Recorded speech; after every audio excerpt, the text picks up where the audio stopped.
you're happy and you know it, say amen. If you're happy and you know it, say amen. Ok, Bonjour à tous, bienvenue dans mon podcast, un nouvel épisode où je vais accueillir aujourd'hui Yasmina pour une interview de partage d'expériences de vie. Bonjour Yasmina, je te remercie de participer à mon podcast pour partager ton expérience de vie. bonjour Taline, merci pour ton invitation. Sur quel sujet souhaites-tu partager ton expérience? Tu m'avais parlé de travail et de spiritualité. Oui, Est-ce bien le exactement. cas? Toujours, ça n'a pas changé. Ok, super. Alors, est-ce que tu peux te présenter rapidement en quelques mots pour que les auditeurs sachent qui tu es? Ça, c'est toujours un peu la question piège. Comment est-ce qu'on se présente? Alors, je m'appelle Yasmina, j'ai 52 ans. Aujourd'hui, j'accompagne les femmes à vivre une vie, une vie la plus déconditionnée possible. C'est-à-dire que j'aime à dire que j'aime craquer les codes, faire en sorte que on ne soit plus, on vive notre vie en fonction de ce que notre âme a décidé de vivre en venant s'incarner sur Terre et non pas selon les codes que les autres, la société, nos parents, etc., nous ont Hmm, inculqués ou nous ont imposés en tout cas depuis tant d'années et depuis qu'on est tout petit, voire même avant. d'accord. Quel événement souhaites-tu partager aujourd'hui dans ta vie, un événement qui t'a changé, transformé?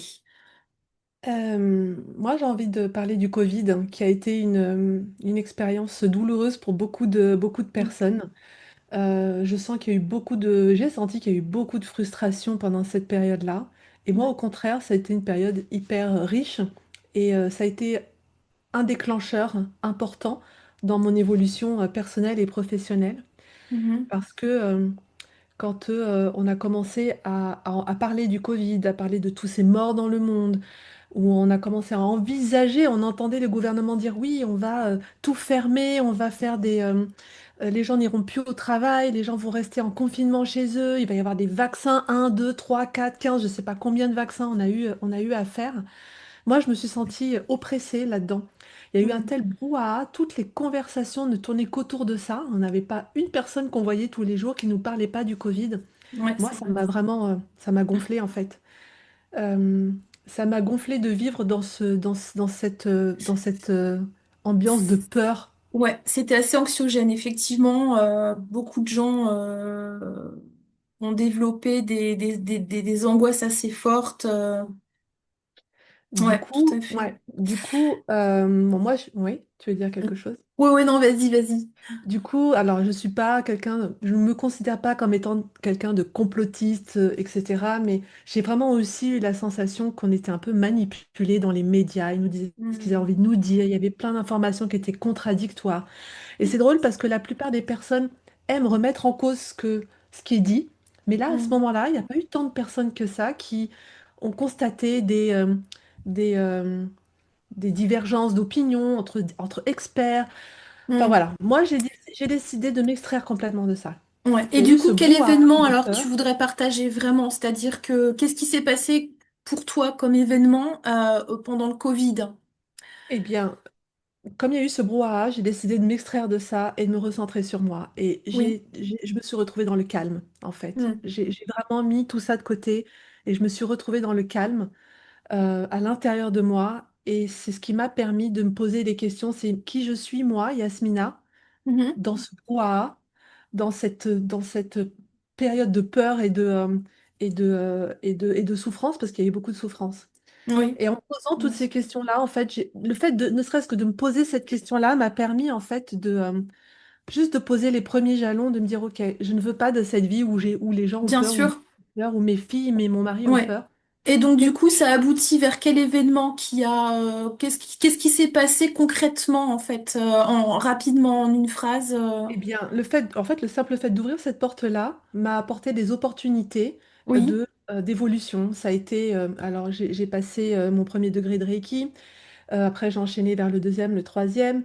Ensuite, j'ai suivi des personnes sur les réseaux qui travaillent avec l'énergie. Donc, j'ai fait une formation en scan bioénergétique, donc qui est une formation qui permet de connecter l'énergie des autres et les informations, etc. En fait, tu étais salarié avant le Covid et tu as décidé de quitter le monde du salariat pour devenir auto-entrepreneur. C'est bien ça, de te former Ouais, pour changer de métier.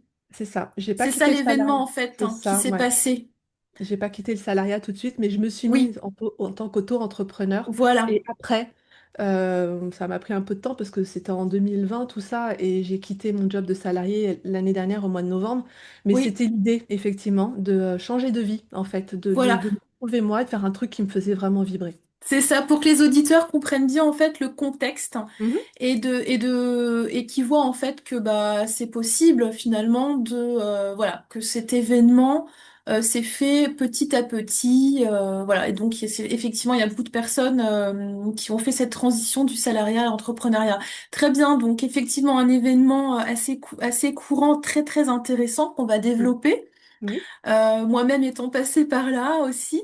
Alors justement, à quoi ressemblait ta vie avant cet événement, avant cette transformation que voilà, on va découvrir d'ici quelques instants. Bah, c'était un peu comme beaucoup de femmes, je crois. Mais, enfin, il y a j'aime bien l'expression métro boulot dodo parce que c'était Oui. ça. Je me levais le matin en mode robot, je prenais mon petit déjeuner. Quand Mm. mes filles étaient un peu plus grandes à ce moment-là, donc j'avais pas forcément à m'en occuper, mais il y avait toujours Ouais. cette vigilance de où elles sont, qu'est-ce qu'elles font, comment elles le font. Mm. J'allais au boulot, c'était très mécanique toute la journée. J'enchaînais les tâches. Je rentrais le soir, fallait faire à manger, s'occuper de la maison, machin, nana. Je me couchais, puis le lendemain, rebelote et toujours tous les jours Voilà. ça.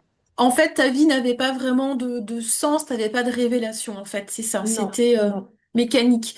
Et du Mm. coup, ce qui t'a poussé, en fait, à changer ou à prendre conscience que quelque chose devait évoluer, le déclencheur, finalement, ou la frustration particulière, bah, finalement, c'était ça. Alors, le déclencheur, c'était le Covid, pendant cette période qui t'a permis de maturer, de réfléchir. Donc là, t'as eu une grosse prise de conscience pendant Ouais. la période de Covid. Et donc, à cette époque, quelles émotions tu vivais? Est-ce que c'était... parce qu'en fait, beaucoup de personnes ressentent des émotions, ne savent pas comment les interpréter, comment les vivre. Toi, les émotions que tu vivais à cette époque-là, c'était plutôt quoi? De la lassitude, de la peur, de la colère, de la frustration, de la rébellion? Quelles étaient tes émotions? Alors, il y a eu de la lassitude. Ouais. euh, il y a eu beaucoup de lassitude. euh, et la Hmm. rébellion, mais je crois que rébellion, ça doit être mon deuxième prénom. Depuis que je suis toute petite, j'ai toujours été contre quelque chose, Hmm. contre, je te disais tout à l'heure, toutes ces boîtes dans lesquelles on nous met, donc de la Oui, rébellion, oui. exactement, tout à fait. Ouais, je Et, rejoins ce que tu dis. Ouais.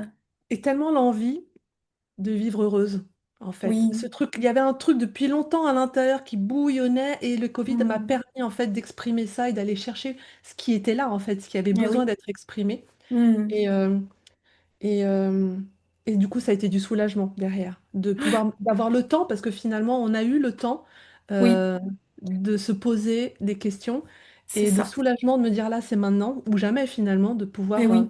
réfléchir à ce que je veux vraiment et Eh comment oui. je veux.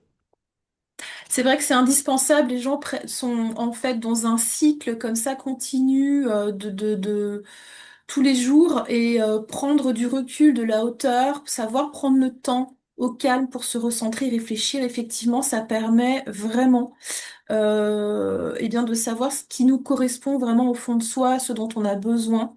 Mm. C'est extrêmement important de prendre ce moment de retraite, entre guillemets, de réflexion. Tout à fait. Ouais. Et donc, ensuite, hein, finalement, il y a eu un processus donc de cheminement. Et bah, comment s'est passé le tout début de ton changement? Mais j'ai rien dit à personne.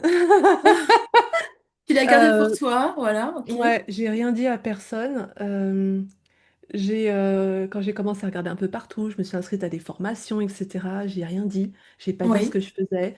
Un peu comme, pas si j'avais honte, mais j'assumais pas moi le fait de me dire je vais changer de vie, je veux Hmm. changer de vie, ou ce que je fais aujourd'hui ne me fait plus vibrer. Enfin, je bossais dans une banque, j'avais un bon salaire, plein d'avantages, de pouvoir. J'assumais pas de dire, mais en fait, là, je peux quitter tout ça perdre tout ça. En fait, c'était cette Oui. notion de perdre quelque chose Mm. et de l'assumer vis-à-vis du reste du monde. Et même mon Mm. mari ne l'a pas su tout de suite. J'ai mis du temps avant de lui dire. D'autant que je me suis plongée dans le monde, dans le développement personnel et spirituel, et qu'autour Ouais. de moi, c'est un sujet, la spiritualité, dont personne ne parle. Ouais, un peu tabou, Finalement, ouais. quand on en parle un Mm. petit peu, on sent qu'il y a des sensibilités, mais c'est un sujet dont personne ne parle. Ça a l'air Mm. un peu tabou. D'ailleurs, les gens, on me dit, ouais, ils vont me prendre pour une folle, etc. Donc, Et j'ai rien dit. pourtant, c'est tellement indispensable à l'équilibre de chacun, tellement inhérent à notre harmonie, en fait, hein. Ouais. Tu prêches une convaincue, pour le coup. Mm. Donc, du coup, j'ai rien dit. J'ai cherché, j'ai fait des formations. Il y a des trucs qui m'ont plu, d'autres pas, mais ça m'a permis Mm. d'affiner ce que je veux pas, etc. Ouais. Jusqu'au moment où ça a fait boum. Je me suis dit, bah, comme les Mm. pop-corn, tu sais, Ouais, faut avancer. On ne peut pas rester caché toute notre vie. Et encore une fois, je voulais vivre heureuse, bien sûr. libre. Bah, vivre heureuse et libre, c'est aussi oublier ce que les autres peuvent penser, mais ne faire les choses que pour soi d'abord. Mm. Bah oui, c'est tellement important. Quelles ont été les plus grandes difficultés que tu as rencontrées sur ton chemin? Notamment liée à l'entrepreneuriat, c'est-à-dire que j'avais toujours été salariée, pendant plus de 30 ans, j'ai été salariée, donc Ouais. les clients venaient à moi, j'avais pas besoin d'aller les chercher forcément, ou les rares fois où j'avais besoin, voilà, ça coulait tout seul, mais c'était pas vraiment. J'étais salariée. Et Mm. quand on devient entrepreneur, moi, un matin, je me levais et je me disais, bon, ça fait quoi un entrepreneur de ses journées? Mm. Qu'est-ce que je dois faire? Et il faut aussi, du coup, bouger le curseur en disant, voilà, ma source de revenus, c'est moi.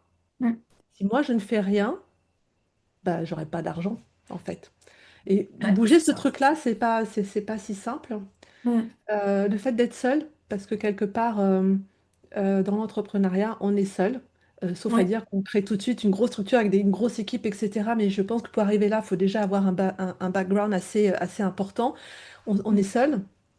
Euh, et puis toujours cette peur d'être visible, cette peur de se tromper, cette peur de ne pas être sur la bonne voie. Même quand ça résonne fort à l'intérieur de soi, il y a toujours une petite voix qui nous dit, oui, mais si tu te plantes, oui, mais si les gens te comprennent pas, mais les gens, ils vont te juger. Et ta famille, qu'est-ce qu'elle va penser? Ta mère, ton père, ton mari, qu'est-ce C'est qu'ils vont ça. penser? Et on Hmm. a besoin d'être rassuré, savoir si on est sur le bon chemin, être soutenu, parce que c'est vrai que des part où on peut être perdu et c'est normal pour des personnes qui n'ont pas l'habitude de travailler en autonomie et puis c'est vraiment une transition de vie, donc Ouais.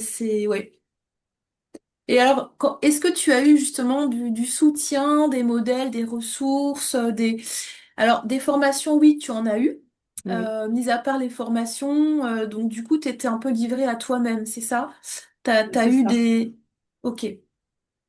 Ouais, alors après, je pense que encore une fois, c'est ce que je te disais tout à l'heure, à partir du moment où tu ouvres une porte sur quelque Oui, chose que tu veux et qui te fait vraiment vibrer, les opportunités viennent, les bonnes oui, personnes viennent sur ton chemin. oui, Euh, c'est et je vrai. le voulais, je la voulais tellement, cette transformation, que finalement, les personnes que j'ai eues face à moi m'ont guidée. Au fur et à Hmm. mesure, tu vois, depuis 5 ans maintenant, depuis plus de 5 ans maintenant, j'ai toujours eu quelqu'un sur mon chemin qui m'a guidée, qui m'a permis d'aller d'un point A à un point B, à un point C, etc. Formidable. Ouais. Et d'évoluer tout simplement. Donc, j'ai Hmm. jamais vraiment été seule. Il y a cette solitude de bah, la journée, qu'est-ce que je fais, comment je le fais, est-ce que je fais bien, Oui, etc. comment tu t'organises? Ouais. Voilà, exactement. Mais ça, ça, c'est aussi de notre responsabilité. Hmm. Pas toujours croire que parce que quelqu'un fonctionne très bien et a un super chiffre d'affaires, a plein de clients, a un modèle, que ce sera aussi notre modèle. Et ça aussi, c'est un truc que j'ai mis du temps à comprendre. Dire, Oui, ok, bah, elle, comment elle tout. fait, comment elle s'organise, je vais faire pareil, mais en fait, non. Et ouais, non, chacun a son propre modèle. Tout n'est pas Mm. effectivement le chemin qu'emprunte une personne n'est pas forcément adapté à une autre. Non. Parce que on a chacun notre rythme effectivement et puis chacun sa singularité, chacun sa cible client, son contenu d'offre, etc. Bah oui, bien sûr, et son chemin de vie aussi, ouais. Oui, Et mais tu du vois, coup, qu'est-ce qui a été ta plus en fait le moment, est-ce qu'il y a eu un moment où tu as voulu tout abandonner par peur, par crainte ou par je sais pas, enfin, et qu'est-ce qui t'a fait continuer? je réfléchis, mais j'ai jamais abandonné, en fait. J'ai jamais eu D'accord. envie d'abandonner. Jamais voulu Non, abandonner. parce que Ouais. quand tu, T'étais quand, décidée, en fait, t'étais sûre de toi et ouais, ouais, ok. j'étais sûre de moi et en plus, quand on commence ce chemin de connaissance, de reconnaissance de qui on est, Oui, on peut pas revenir en arrière, c'est impossible. c'est vrai. Et c'est tellement fort, c'est tellement puissant, il y a l'appel qui se fait de plus en plus C'était une pressant. évidence, en fait, pour toi. Ouais. C'était exactement ça. J'aurais Mm. pu abandonner plein de fois parce que ça a mis vraiment du temps avant que Ouais. euh, je sois connue, reconnue, que des gens achètent mes programmes, prennent des rendez-vous avec moi. Ça prend du temps, c'est Euh, normal. Ouais. Mhm. je sais pas, je suis pas convaincue que ce soit normal, mais en tout cas, dans mon processus, ça l'était compte tenu Mm. de là où je venais, de ce que j'avais à travailler pour que ce soit fluide. Oui. Mais j'ai jamais eu cette. S'il y a eu une ou deux fois, je dis, bon, c'est bon, ça marche pas, je laisse tomber, mais ça a été 3 secondes. Je me dis, mais non, en fait, c'est une évidence, Mais oui, ça me prend il dans les faut. tripes, ça me prend Oui, vraiment c'est dans les ça. tripes. Mais Je ça, tu peux as fait pas preuve de arrêter. résilience, en fait, et c'est Mm. vrai il faut rien lâcher, quoi. Il faut Non. persévérer, faire preuve d'assiduité, et effectivement, oui, quand on le ressent au fond de soi, il faut continuer, ouais, ouais. Mm. Et alors, quelle a été ta plus grande prise de conscience pendant ce parcours? Ta prise de En fait, tu l'as un petit peu dit finalement, c'était oui, enfin, je te laisse t'exprimer. Ta plus grande prise de Euh, conscience, J'en ai eu tellement la des principale. grandes prises de conscience, mais c'est le principe de responsabilité Ouais. qui a vraiment tout changé. Hmm. Euh, Enfin, il y en a plein, mais voilà, celle-là me vient. C'est le principe on est responsable de ce qu'on fait, on est responsable de ce qu'on dit, on est responsable de la façon dont on réagit à ce que disent ou font les autres. On est responsable de tout. Oui. Et quand on a compris ça, Hmm. eh ben, on comprend aussi là où on doit aller poser un peu plus notre regard Hmm. pour le changer. Il y a tellement de choses D'accord. que je pourrais te dire là, parce qu'il y a tellement de choses qui ont bouleversé ma façon de vivre et de voir les choses. Mais oui, ça, c'est le principe de responsabilité, c'est une chose que tout le monde devrait comprendre, plutôt que de Hmm. passer son temps à accuser les autres de notre malheur euh, et de se plaindre de ce que les autres font, ne font pas, etc. C'est juste de se regarder soi et de se rendre compte à quel point on est responsable de ce qui se passe. Hmm. Et alors, donc pour mettre en lumière ta transformation et ses effets dans tes différents domaines de vie, parce que en fait, j'ai listé 10 domaines de vie qui sont interconnectés et sont vraiment des vases communicants. Donc, il y a toujours un impact, en fait, quand un domaine de vie est touché, que ce soit personnel, ou professionnel, ou familial, ou au niveau de la santé, ou spirituel. Comme toi, tu as pu le vivre, on n'a pas encore abordé ce côté-là, mais on va l'aborder. Et en fait, toi, à quoi ressemble ta vie aujourd'hui par rapport à avant? Donc là, en fait, c'est d'expliquer ta transformation après ce changement. Donc Mhm. aujourd'hui, Alors, quelle est ta vie par rapport à avant? alors j'ai toujours été quelqu'un de très calme, Oui. mais toujours, pas de la colère, mais l'injustice m'a toujours pris dans les tripes. Enfin, il y a toujours ce truc de révolte, de rébellion dont on parlait tout à l'heure. Ça existe toujours un peu, mais je suis encore plus calme. Hmm. Je prends encore plus de recul. Je renvoie à l'autre, encore une fois, sa responsabilité dans ce qui se passe. Je veux dire, je ne prends pas pour moi tout ce que les gens disent. Je me dis, ok, il me dit ça. Avant, j'aurais réagi tout de suite en disant, mince, il veut me faire du mal, ou c'est moi qui ai mal fait, ou il me juge, ou machin. Non, maintenant, je me dis, ok, ça parle de lui, ça parle pas de moi. Hmm. Dans ma vie de tous les jours, je suis en paix, en fait. Je suis en paix avec moi, je suis en paix avec mon mari, je suis en paix avec mes filles, avec ma famille, avec mes amis. Euh, je, Ma santé s'est améliorée. Euh, Chacune de mes actions est légère, en fait. Je sais ce que je fais, comment je le fais. Il n'y a plus de questionnement incessant. Est-ce que c'est bien, est-ce que c'est pas bien? J'y vais ou j'y vais pas. Je sais si je peux ou si je dois y aller ou si je n'y vais pas. C'est simple. C'est vraiment ce calme, ce recul qui s'est amplifié et ce détachement en fait de tout, de l'extérieur, de me dire voilà, je ne dis pas que ça ne me fait rien, les guerres, les massacres, le sort des femmes dans certains pays, les enfants, ça me tord les tripes. Mais je ne m'attache pas là-dessus parce que je ne veux pas alimenter ça, en fait. Mm. Donc, je me détache, je vois les choses, c'est calme. Et du coup, tout autour de moi, les choses changent aussi. Mon mari a évolué différemment aussi. C'est-à-dire que lui qui était, enfin, il est toujours très stressé, hein, mais lui qui était toujours, en fait, il s'est adouci aussi et tout s'est bien posé autour de nous pour que notre vie soit aussi plus douce et un peu plus fluide qu'avant. Formidable. Donc en fait, ça a eu un impact sur plusieurs domaines de ta vie et Mm. comme quoi les transformations, les changements, c'est vraiment nécessaire et il faut pas avoir peur d'avancer. Et du coup, est-ce que tu peux nous parler rapidement, si tu le souhaites, de ton expérience spirituelle en fait parce que tu disais au début de l'interview que voilà, ce changement en fait était dû dans un domaine aussi spirituel relié au travail, Mm. pour comprendre un petit peu le lien, mais comme tu le souhaites.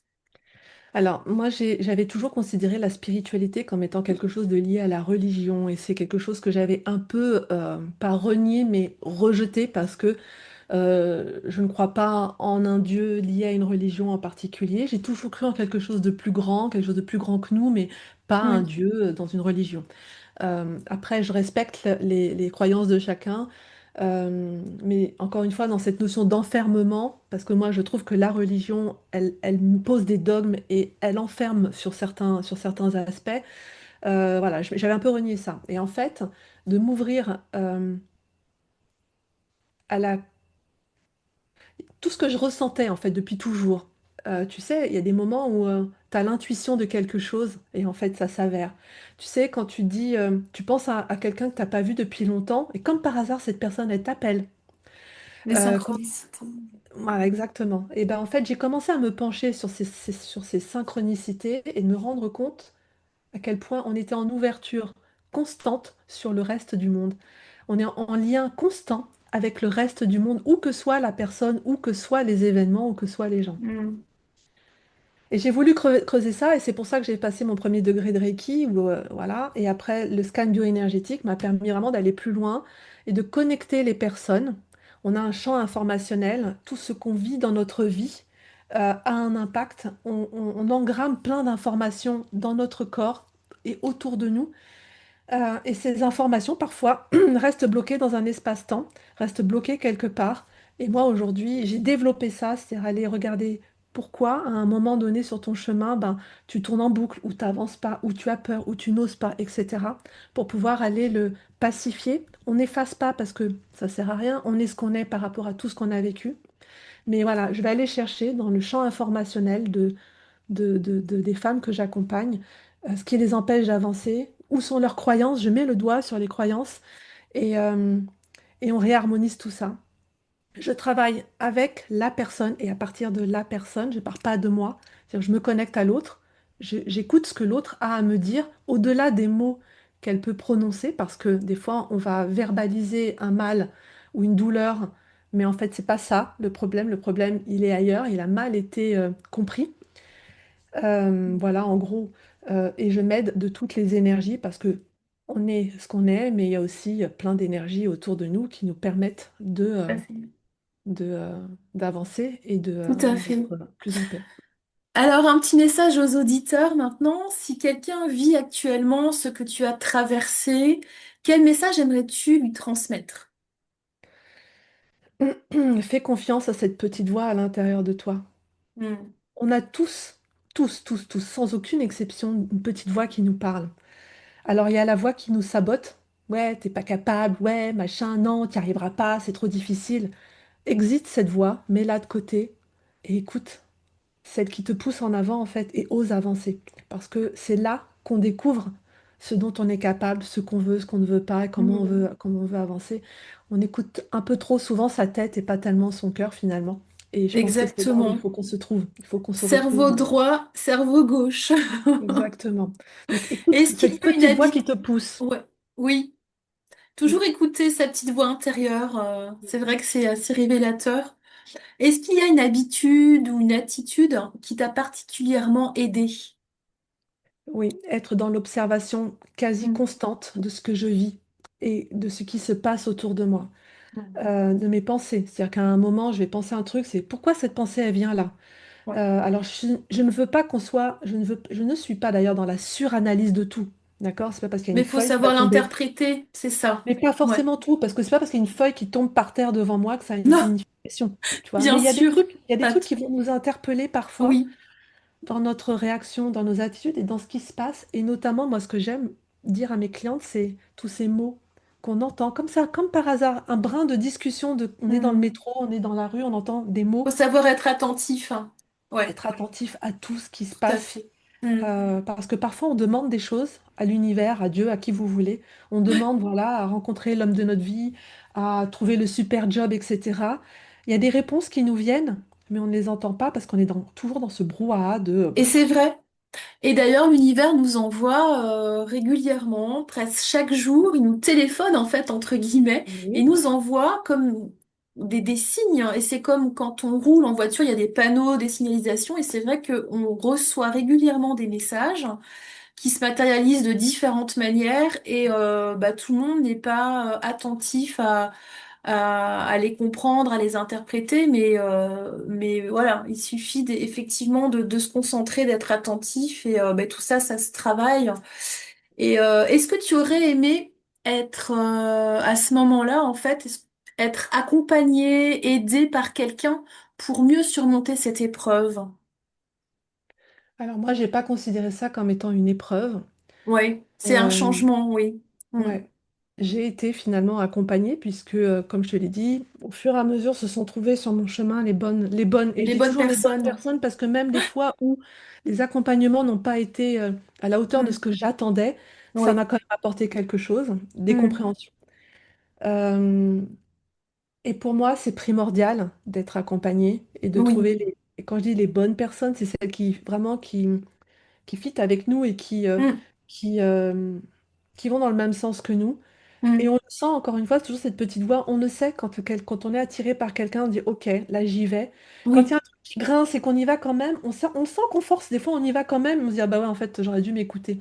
C'est Ouais, toujours ce c'est sens vrai. de l'observation, mais c'est important d'être accompagné. Et Ouais. aujourd'hui, d'autant plus, moi qui suis dans ce milieu énergétique, ce qui arrive là dans les semaines, dans les mois qui viennent, ça va être comme un raz-de-marée. Il va y avoir Mm.